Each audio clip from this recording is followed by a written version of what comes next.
तो हेलो दोस्तों, कैसे हो आप सभी। आई होप आप बहुत अच्छे होंगे और अपनी केमिस्ट्री की तैयारी बेहतरीन कर रहे होंगे। एग्ज़ाम की तैयारी को लेकर किसी भी प्रकार का आपके मन में किसी भी प्रकार का कोई भी डाउट हो तो आप बिना हिचकिचाए यहाँ पे बता सकते हो, कमेंट सेक्शन में बता सकते हो और उसका कंप्लीट सॉल्यूशन आपको प्रोवाइड करवाया जाएगा। तो चलिए स्टार्ट करते हैं आज की वीडियो में। केमिस्ट्री की प्रीवियस वीडियो में हमने 1 से लेकर 50 तक के क्वेश्चंस हमने कर लिए थे। अगर आपने उन वीडियो को नहीं देखा है तो वो वीडियो जरूर देख लेना, जाकर प्लेलिस्ट क्रिएट कर दी गई है, ठीक है ना। यहाँ पे कह रहा है कि पॉलीमर के अणुओं की पुनरावर्त इकाई को क्या कहते हैं, मोनोमर कहते हैं, ठीक है। पॉलीमर अणुओं की पुनरावर्त इकाई को क्या कहते हैं भाई, मोनोमर कहते हैं, ये ध्यान रखेंगे। पॉलीमर अणुओं की पुनरावर्त इकाई को मोनोमर कहते हैं। ये आपके पास इसका बिल्कुल राइट आंसर हो जाएगा, मोनोमर, ठीक है ना।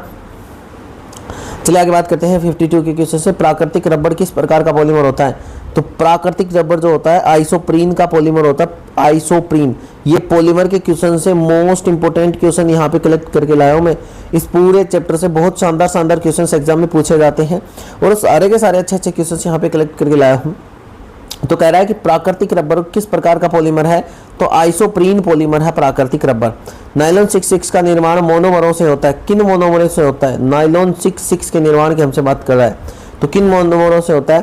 तो hexa methylene, diamine and adipic अम्ल। ये इन मोनोमरों से यहाँ पे आपके पास नायलॉन 66 का निर्माण होता है, हेक्सा मेथिलीन और डाइमीन एडिपिक अम्ल, ठीक है ना। ये आप ऑप्शन ध्यान रखेंगे। टेफ्लॉन किस प्रकार का मोनोमर है, किसका मोनोमर है? तो टेफ्लॉन जो है किसका मोनोमर है? आपको नाम से दिख रहा होगा। इसमें पहला ऑप्शन ये है टेट्राफ्लोरोएथीन का, एथीन का, प्रोपीन का, विनाइल क्लोराइड का। तो टेट्राफ्लोरोएथीन का मोनोमर है ये, ठीक है ना, टेट्राफ्लोरोएथीन। ऑप्शन नंबर ए यहाँ पे आपका बिल्कुल सही आंसर हो जाएगा। बेकेलाइट किस प्रकार का पॉलीमर है? तो बेकेलाइट जो होता है एक थर्मोसेटिंग पॉलीमर होता है, ध्यान रखेंगे भाई। बेकेलाइट क्या होता है? थर्मोसेटिंग पॉलीमर होता है, ठीक है। तो बेकेलाइट हो गया आपके पास थर्मोसेटिंग पॉलीमर। ये तो दिख नहीं रहा,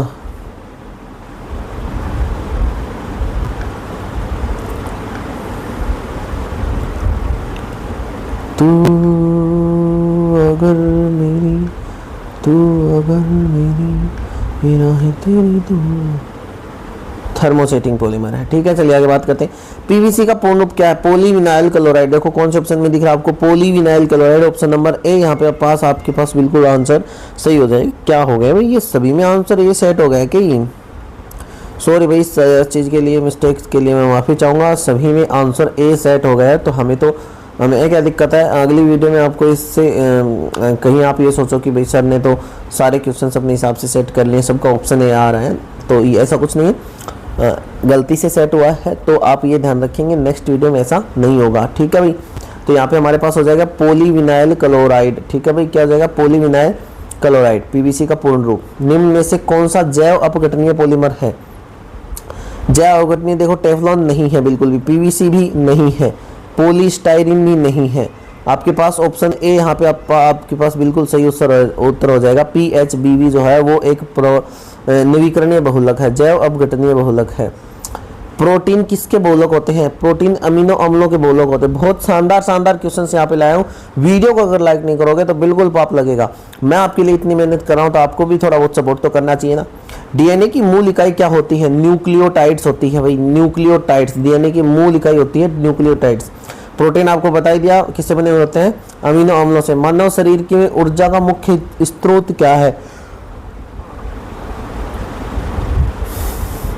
ऊर्जा के लिए हमें लेने पड़ती है कार्बोहाइड्रेट, ठीक है ना, कार्बोहाइड्रेट लेनी पड़ती है। ग्लूकोज किस प्रकार की शर्करा होती है? मोनोसैकेराइड होती है। ग्लूकोज जो होता है वो मोनोसैकेराइड होता है। 62 के क्वेश्चंस में हम पहुंच चुके हैं। सुक्रोज किन दो शर्कराओं से मिलकर बना होता है? सुक्रोज, ग्लूकोज एवं फ्रक्टोज से मिलकर सुक्रोज बनता है। ग्लूकोज एवं फ्रक्टोज से मिलकर सुक्रोज बनता है। बिल्कुल ध्यान रखेंगे भाई, बहुत शानदार क्वेश्चंस यहाँ पे लेकर कलेक्ट किए गए हैं आपके लिए। आपके एग्जाम में इनके पूछे जाने के पूरे चांसेस हैं। और BSF RORM का स्टैंडर्ड ही मैं आपको बता रहा हूँ। सुक्रोज किन प्रकार के दो शर्कराओं से मिलकर बना होता है? ग्लूकोज एवं फ्रक्टोज से मिलकर। एंजाइम मुख्यतः किससे बने होते हैं? प्रोटीन से बने होते हैं भाई। एंजाइम किससे बने हुए होते हैं? प्रोटीन से बने हुए होते हैं।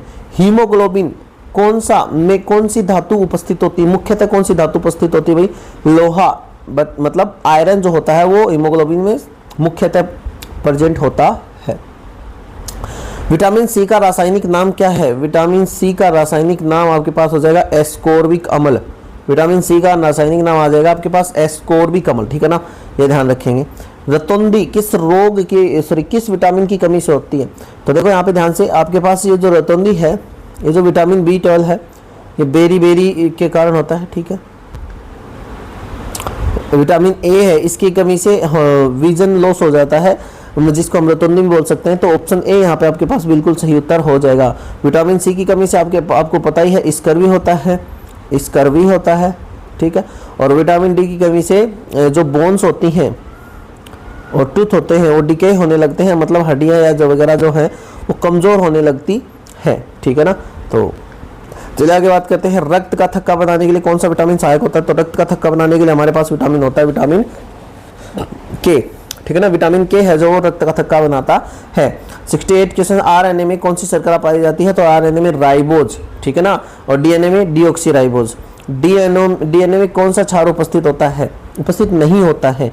तो देखो एडेनिन भी होता है, ग्वानिन भी होता है, साइटोसिन भी होता है। हमारे पास यहाँ पे यूरेसिल नहीं होता। डीएनए में कौन सा क्षार उपस्थित नहीं होता है? तो यूरेसिल क्षार जो है वो डीएनए में उपस्थित नहीं होता है।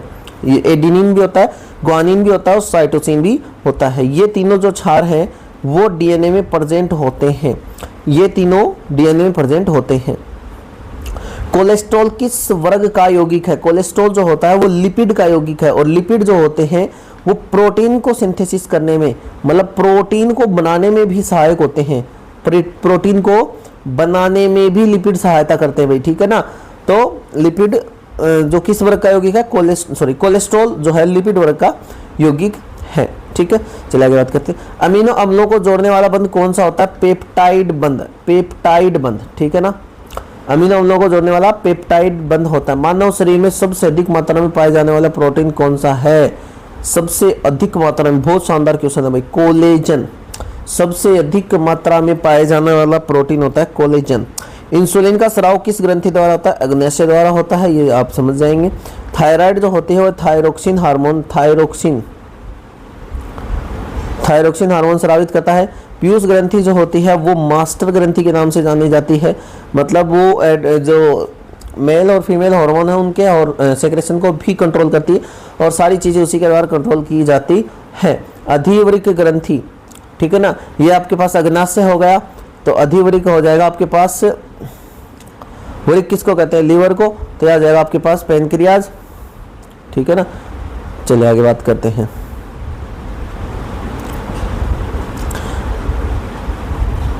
न्यूक्लिक अम्लों की खोज किसने की थी? न्यूक्लिक अम्लों की खोज किसने की थी भाई? फ्रेडरिक मिशर ने की थी। न्यूक्लिक अम्लों की खोज फ्रेडरिक मिशर ने की थी। निम्न में से कृत्रिम रेशा कौन सा है? टेरिलिन जो है वो कृत्रिम रेशा, ऊन है वो भी क्या है? नेचुरल है। रेशम नेचुरल, कपास भी क्या है? नेचुरल है। तो ये हो गया आज आपके पास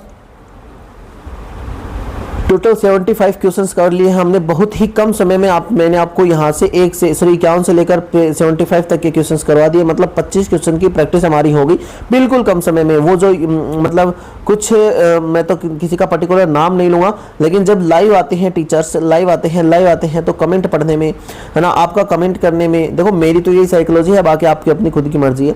आपका कमेंट करने में, उनका कमेंट पढ़ने में, आपसे डिस्कशन करने में मैक्सिमम टाइम, अगर मैं कहूँ तो लगभग 50% टाइम जो है वो कमेंट में ही चला जाता है, ठीक है ना। तो वो काम हम नहीं करेंगे। यही 25 क्वेश्चन अगर आपको लाइव वीडियो में करवाए जाते तो मैं कह रहा हूँ मैक्सिमम 40 से 50 मिनट इसमें लगती, जो कि हमने मात्र 10 मिनट में कर लिया है। क्लियर है? तो क्विक रिवीजन आपका इस चैनल के ऊपर करवाया जाएगा, तो चैनल को सब्सक्राइब करना बिल्कुल भी मत भूलिएगा। मिलते हैं नेक्स्ट वीडियो में इसी जोश और रोज के साथ। शाम को आपको इवनिंग में आपको फिजिक्स की वीडियो प्रोवाइड करवा दी जाएगी, तो चैनल को जरूर सब्सक्राइब कर लेना ताकि वीडियो की जो नोटिफिकेशन है वो आपको तुरंत देखने को मिल जाए। ओके, थैंक यू, धन्यवाद। Best of luck for your exam.